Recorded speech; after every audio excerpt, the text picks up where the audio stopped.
Reporting how Sonoma County has declared a state of emergency, having to euthanize 250,000 chickens as a result of an unprecedented outbreak of avian flu. But it's not just poultry producers. Wild and domestic birds are also at high risk. KTVU's Alice Wirtz shares this report new at 6. Alice? That's right. It's known as highly pathogenic avian influenza, HPAI. And now that it's been identified at commercial poultry farms in Sonoma County, the fear is that zoos and wild birds are also at risk as well. The males are on the right. You can see the varied plumage. This is a great time of year for bird watching, according to Ted Pierce, an ornithologist and professional bird watching teacher in Berkeley. The winter season is actually the best time for birds around here because there's actually millions and millions of birds down here.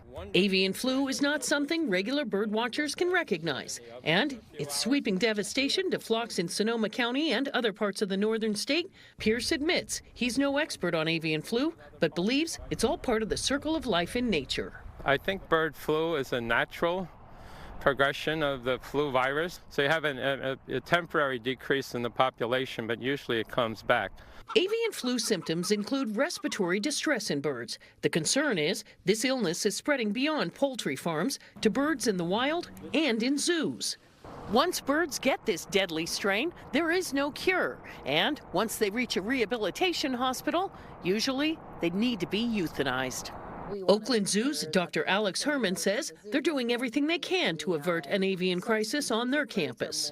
It started being of concern last year. So we wrote a whole policy for the Oakland Zoo that was really based on where birds were getting sick, what was the proximity to the zoo, and what was the danger to the animals, the birds at the zoo.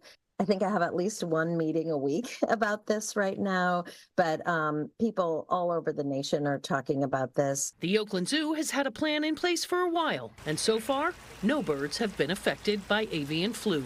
If we have any bird coming in, coming out, a blue jay passes away on campus, anything like that, all those birds are being tested for HPAI. We've been doing that for about 2 years now, and we haven't come up with a single positive. So I don't know if it's hard work or luck or both, but so far so good, but proceeding really carefully.